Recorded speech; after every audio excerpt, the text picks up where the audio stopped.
Olá, meus amores! Daremos uma pausa no estudo de novos conteúdos que a gente estava vendo, ao longo dessas semanas, para fazer uma revisão para o estudo dirigido. Então, os tópicos do estudo dirigido estão aqui. A gente, inclusive, já fez uma revisão sobre eles, mas a gente decidiu colocar em vídeo também para facilitar o estudo de vocês. O que é interessante que vocês estejam aí acompanhados. Do livro, na página 146, da lista 1, claro que para o tópico de substâncias e misturas, e o caderno, as anotações iniciais referentes a esses tópicos daqui, para facilitar o estudo de vocês e a visualização também dessa aula. Vamos lá? Então vamos falar dos estados físicos, relembrar o que a gente conversou. Há 3 estados físicos principais da matéria: sólido, líquido e gasoso. Então a gente vai agora pensar nas partículas que constituem cada um desses estados. A forma com que elas se organizam diz respeito às características desses estados físicos. Então vamos relembrar. As partículas sólidas são as partículas de maior estado de organização, de agregação. É onde se encontra a maior força de coesão, de atração entre as partículas, lembram? As partículas bem organizadas. E isso confere às substâncias sólidas forma e volume constantes. Para as partículas líquidas, a gente já pensa numa desorganização de forma intermediária. Por isso a gente pensa no estado de agregação intermediário.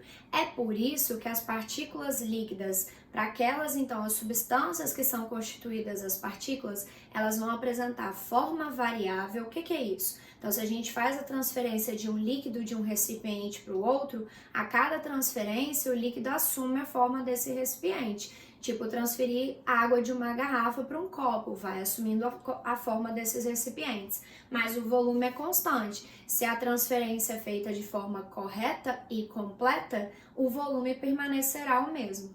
Já para as partículas gasosas, a gente já pensa no menor estado de agregação, no menor estado de organização, na alta força de repulsão entre as partículas. Então, são as agitadinhas. E a forma e volume são variáveis, de acordo com o recipiente ou de acordo com o ambiente em que estão contidas. Falamos das mudanças de estado físico, então vamos relembrar, vocês fizeram esse diagrama, é interessante que vocês estejam aí com ele em mãos. Coloquei para vocês de vermelhinho, lembram disso? Está em vermelho aí também, a gente foi fazendo assim. E aí eu coloquei para vocês as 3 mudanças que envolvem o aquecimento, por isso estão em vermelho, e as mudanças que envolvem o resfriamento, por isso estão em azul. Então, para o aquecimento, a gente pensa na fusão, que é a mudança do estado sólido para o líquido. Aí dei exemplos, o gelo, por exemplo, derretendo, uma barra de ferro fundindo, isso então é o processo de fusão. Daí falamos da mudança do estado líquido para o gasoso, que é caracterizada como vaporização, como mudança geral. E aí botei o asterisco, botei aqui também, para vocês lembrarem que há 3 tipos de vaporização. Existe a ebulição, que é um processo controlado em que se formam bolhas, esquentar a água, por exemplo, numa panela. A evaporação, que é um processo espontâneo, a transpiração é um exemplo, secar uma roupa no varal é outro exemplo, e a calefação, a mudança brusca de estado, foi o exemplo que eu tratei com vocês. Esquentar uma frigideira, deixá-la bem quente e jogar água, faz tss. Lembram disso, do barulho que eu fiz? Isso é a mudança brusca do estado líquido para o estado de vapor.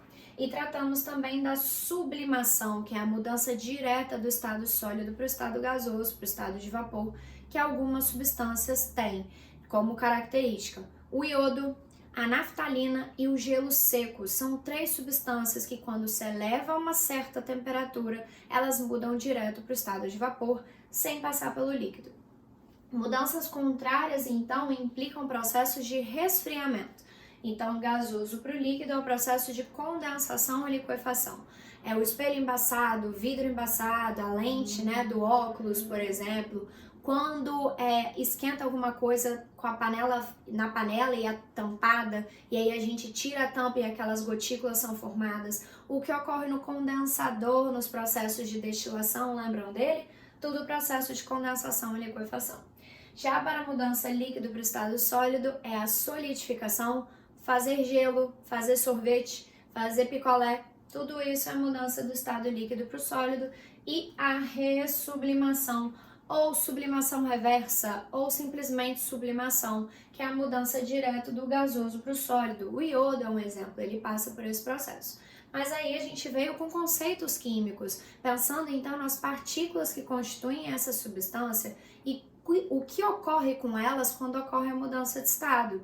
Daí eu tratei com vocês de dois novos termos, de processos endotérmicos e processos exotérmicos. Processos endotérmicos são aqueles que absorvem calor, enquanto os exotérmicos são processos que liberam calor. E como isso funciona? Percebam que os processos que estão em vermelho, que são 1, 2, 3, são endotérmicos. E o motivo disso? Todos eles envolvem um aquecimento. E mais do que isso, percebam, em qualquer uma das três mudanças de estado ocorre a desorganização, o afastamento das partículas. Então vamos lembrar, quando o calor é imposto a um sistema, a um recipiente, as partículas elas começam a se agitar. É nessa agitação de partículas que elas vão se afastando. E esse afastamento, essa desagregação, vamos dizer assim, é permitida graças ao calor que entrou no sistema, que foi absorvido, portanto, processos endotérmicos.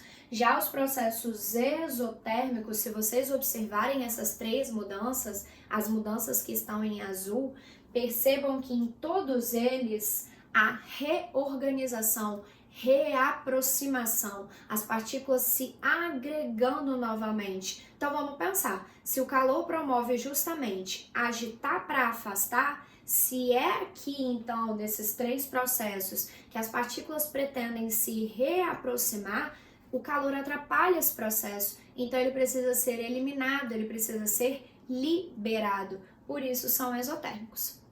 Daí falamos sobre os gráficos que envolvem as mudanças de estado e a relação com o tempo em relação à temperatura deles de cada um. Então aqui falei de gráfico de aquecimento e resfriamento. Aquecimento, então a gente verifica pelo aumento de temperatura. Resfriamento, a temperatura está caindo. No aquecimento também a gente promove o estado mais frio passando para o estado mais quente, enquanto o resfriamento é o estado mais quente indo para o mais frio. Então vamos lá. Partículas sólidas, então são colocadas então no sistema que o calor então é imposto, o aumento da temperatura então é promovido. Percebam que há um momento em que ocorre a fusão, que é a passagem do estado sólido para o líquido. Daí eu falei, quando a gente tratou da fusão, dois pontos importantes a se considerar. Primeiro ponto, que há os dois estados físicos durante a mudança. Então, os dois estados, o que virá depois e o que veio antes, eles estarão presentes durante a mudança. E o outro ponto importante, a temperatura é constante. Como eu vejo isso? Percebam que o tempo está passando, mas a temperatura, ó lá, é a mesma. Isso indica a temperatura constante. Elevou mais um pouco o líquido, será líquido até o momento de ebulição, o ponto de ebulição. E por que eu posso logo dizer que é ebulição? Porque a gente sabe que aqui é um processo controlado. Então aqui a gente pode chamar de ebulição ou, se você quiser, de vaporização também. O que importa que há então os dois estados físicos presentes durante essa mudança e que a temperatura é constante, o tempo passa e a temperatura segue a mesma. Elevou mais um pouco? Agora a gente já vai ter essas substâncias no estado, as partículas no estado gasoso, no estado de vapor. Para o resfriamento é tudo o contrário. Pensando então é gasoso, aqui gasoso mais líquido durante o ponto de condensação ou liquefação. Desceu mais um pouco a temperatura, reduziu mais um pouco, estado líquido. Percebam que o líquido é intermediário mesmo, os dois processos têm líquido no meio. Desceu mais um pouco a temperatura, chegou o ponto de solidificação, em que se encontram os dois estados físicos e a temperatura é constante também. Desce mais um pouco, substância no estado sólido, partículas então sólidas, completamente organizadas. Depois falamos sobre a influência da pressão no ponto de ebulição e falei de dois aspectos então sobre pressão, sobre a elevação de pressão e sobre a redução de pressão, tratadas em função de duas situações e tratando então de um objetivo, que no caso é o cozimento dos alimentos. Antes de começar a aula, vamos ver se vocês lembram disso. Eu perguntei a vocês, Para cozinhar então uma batata, se eu coloco a batata em 3 recipientes, um contendo água gelada, o outro contendo água da torneira, água na temperatura ambiente, e o outro contendo água quente, qual vai cozinhar a batata? E aí vocês me responderam água quente. Parece boba a associação, mas é importante para vocês lembrarem desse primeiro tópico. É água quente, e quanto mais quente, melhor, e é água líquida que cozinha o alimento. Tanto que se a gente pensar na água sendo cozida no vapor, na água não, perdão, num alimento, num legume sendo cozido ao vapor, é porque a pessoa deseja que o legume esteja mais firme, que ele cozinhe menos. Já quando ele é colocado na água, é porque ele quer amolecer mais aquele determinado legume. Por isso a gente pensa na água líquida cozinhando de forma mais rápida. Então, o que vai acontecer com a panela de pressão? Panela de pressão, então a gente conversou, eu falei com vocês que ela tem um perfeito sistema de vedação. Então a tampa, ela é praticamente lacrada ali na panela para que não haja contato entre o ambiente interno e externo e vice-versa. Então daí o que acontece? Inicia então o aquecimento, a água então vai atingir a sua temperatura de ebulição. Então digamos que a gente colocou a água e as batatas. Então atingiu aqui a sua temperatura de ebulição. O que acontece com as partículas gasosas, com o vapor de água? O vapor de água ele vai tentar escapar, né? É isso que acontece nas panelas convencionais e ele consegue. O que vai diferenciar aqui para a panela de pressão? Ele vai encontrar a tampa da panela que vai impedir com que ele saia. Então, o que vai acontecer? O vapor ele vai bater na superfície, na tampa da panela, e isso vai promover um resfriamento. E aí eu falei com vocês, ainda que esteja super quente a tampa da panela, nunca é tão quente quanto a base, então está resfriando. E o que vai acontecer? Vapor que resfria, condensa. E aí vai começar o processo. Vaporizando, condensando. Pressão então vai ser levando ali dentro. E mais do que isso, a temperatura da água vai começar a subir, porque a água vai permanecer líquida por mais tempo. Por quê? Porque o processo de vaporização é dificultado. É claro que há um limite, é por isso que a panela chia, vamos dizer assim, que a válvula que está ali da tampa da panela, ela se levanta. O que é isso? É a panela te contando, acabou, não consigo mais elevar mais a pressão. E isso quer dizer então que chegou o momento de desligar, de reduzir então a chama, porque a pressão e nem a temperatura irão se elevar mais. Então, o que isso quer dizer? Que a água que tá ali, então, ela vai começar a ficar bem mais quente, né? Ficou até o momento do chiado bem mais quente do que na panela convencional. As panelas de pressão, algumas delas, conseguem atingir a temperatura ali interna para a água de 120 graus Celsius. E a água estará líquida, ou seja, se a água é líquida e quente que cozinha o alimento será cozido de forma mais rápida. Então a gente conclui que se eleva a pressão justamente pelo vapor que não consegue escapar e acaba condensando, eleva-se também o ponto de ebulição e assim cozinha-se o alimento de maneira mais rápida. O contrário é todo verdadeiro. A diminuição de pressão também promove a diminuição do ponto de ebulição. E em que situação a gente verifica isso? Na elevação da altitude. Então, cidades acima do nível do mar, quanto mais alta for a cidade, maior a altitude dessa cidade, né, melhor colocando, isso quer dizer que será menor o ponto de ebulição. E aí a gente pode pensar em tudo ao contrário. O processo de vaporização é facilitado. Então, se facilita o processo, água líquida por menos tempo. Além disso, a temperatura de ebulição é menor. Então, aquela história de água líquida e quente não vai rolar aqui, porque ela vai estar no estado de vapor e ela vai estar menos quente. La Paz, por exemplo, a água chega até 87 graus Celsius e acabou, aí ela já passa para o estado de vapor.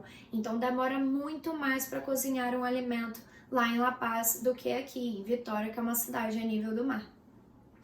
Depois falamos sobre as substâncias, então fechamos aquela parte e começamos sobre substâncias e aí fizemos um panorama com as misturas. Então, recapitulando, substâncias então são a junção de elementos químicos que formam uma fórmula. Então, eu falei com vocês que se por uma fórmula eu consigo dizer quem é aquele material, qual é aquele material, então estou tratando de uma substância. A água é um exemplo. Se eu pergunto qual é a fórmula da água destilada, lembram disso? H2O, então é uma substância. Agora, se eu falo assim, qual é a fórmula da água potável? Vocês viram que por meio da estação de tratamento de água, várias substâncias são adicionadas. Então, por uma fórmula eu consigo dizer? Não mais. Então, não estou tratando mais de uma substância. Substância ela pode ser classificada entre simples e composta, lembrando que as simples são caracterizadas por um só elemento químico em átomos na fórmula, mas se é um elemento químico só, estou tratando de substância simples.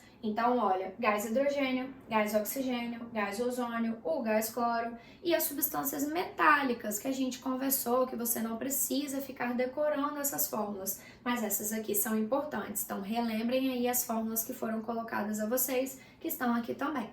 Substâncias compostas são compostas por átomos de elementos químicos diferentes. Então, vai ter mais de um elemento químico na fórmula. Daí eu coloquei a água, o cloreto de sódio, o gás carbônico, a glicose e a sacarose. Vocês contaram quantos átomos, quantos elementos químicos, lembram disso? Revisem aí no caderno de vocês. Falamos sobre a alotropia, que é o fenômeno que alguns elementos têm, né? Essa propriedade de conseguir formar mais de uma substância simples. Então, o hidrogênio, vamos tratar do hidrogênio, ele não sofre o fenômeno da alotropia. Por quê? Porque quando ele vai formar substância simples, ele forma apenas o gás hidrogênio. Mas olhem o elemento oxigênio. Ele forma duas substâncias simples. Ele forma o gás oxigênio e ele forma o gás ozônio. São substâncias completamente diferentes entre si. Uma forma de diferenciar, a gente está vendo, inclusive, tem um átomo a mais, mas em relação a propriedades, características, vocês viram que há muito mais. E a diferença aí, justamente, se dá por esse átomo só. Mas se a gente pensar na composição, é tudo o oxigênio. Por isso a gente está falando de alotropia. Dei mais outros exemplos, o carbono grafite diamante, que vocês descobriram que só tem carbono na composição, mas a substância é completamente diferente da outra pelo rearranjo da sua estrutura, mas é o elemento carbono que consegue dar origem a essas duas. E falei também com vocês sobre os aótropos do fósforo e do enxofre, citei para vocês os nomes deles. Falamos sobre as misturas, que nada mais são do que a junção de substâncias. Então, se por meio de uma fórmula eu não determino mais aquele material, eu preciso de mais fórmulas para poder dizer quem é ele, então a gente está tratando de uma mistura. Falamos muito das misturas quando a gente falou dos processos de separação. Aqui é só para recapitular. Misturas podem ser homogêneas, que são as soluções, uma só fase, lembrando que fase é aquilo que se vê, então se eu vejo algo só, eu estou falando de uma mistura homogênea. Tem vários exemplos aqui para vocês. Água mineral, água potável, o açúcar, o sal de cozinha, enquanto eles, né, coletados, vamos dizer assim, supermercados, né, que são servidos, né, vendidos. Petróleo, o café, tanto o pó de café quanto o cafezinho, água com álcool, água com vinagre, água com acetona, qualquer um deles formam misturas homogêneas. Água e sal refinado ou açúcar refinado em quantidade ideal e vários outros exemplos que vocês viram nas aulas de processo de separação. Para as heterogêneas, foi o que eu conversei com vocês sobre os líquidos immiscíveis, que são um ótimo exemplo para eu dar sobre este caso, sobre essa classificação. Tem mais de uma fase, então são componentes de times opostos, lembram disso? Pegar um aquoso, um polar e um oleoso apolar e misturar, vocês verão cada um desses componentes, verão mais de uma fase, será heterogêneo. Água com óleo, vinagre e azeite, água com areia, botei aqui também um sólido, pra vocês lembrarem que a gente falou várias vezes da água com areia, e água e petróleo. Aqui a gente tratou então de um panorama, vocês têm esse diagrama, essa tabelinha aí, é bom vocês olharem junto. Botei aqui então uma diferenciação das duas, enquanto definição, enquanto substâncias são a junção de elementos químicos, as misturas são a junção de substâncias. Classificação, já que a relação é sobre o elemento químico, então a gente classifica entre simples e composta conforme o número de elementos químicos na fórmula. Para as misturas, a gente pensa nas fases, então a gente classifica entre homogênea e heterogênea e vem os gráficos. Gráficos, então, para os pontos de fusão e ebulição, a gente está tratando das substâncias, em que a gente encontra uma temperatura constante. É o gráfico que eu brinquei com vocês da escadinha, que vocês viram ali alguns slides para trás. Então, o que isso quer dizer? Que quando ocorrer a mudança de estado, a temperatura será constante, por isso a gente pode chamar de ponto. Isso vale também para o resfriamento. Se fosse a escadinha para baixo, seriam os degrauzinhos, cada um dos degraus as mudanças de estado, só que aí a gente estaria tratando da condensação e liquefação e da solidificação. Para as misturas comuns, é o gráfico de ladeira esquisita, lembram que eu tratei esse termo com vocês? A gente não tem mais pontos, a gente tem intervalos, porque a temperatura vai variar durante as mudanças de estado também. Vejam só, subiu aqui estado sólido, subindo a temperatura, fusão, olha lá, não é constante, varia também. Sobe mais um pouco o estado líquido, subiu mais um pouco a temperatura e seguiu subindo, é ebulição, então é o intervalo de ebulição ou vaporização, sobe novamente o estado gasoso.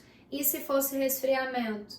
Descendo, tá? Seguiria descendo, cada um dos pontos descendo, cada uma das coisas que vocês escreveriam, lembrando que seria solidificação, o último, né, a última mudança, e a condensação e liquefação, e lembrando que há variação de temperatura durante essas mudanças. E aqui a gente já pensa então nesse panorama dos dois, feito isso, encerramos. Então, olha, é isso que vocês precisam para o estudo dirigido, esse material, o bom é que vocês vão poder assistir esse vídeo quantas vezes vocês quiserem para auxiliá-los. Então, olha, fica meu beijo para vocês e até a próxima aula. Tchauzinho!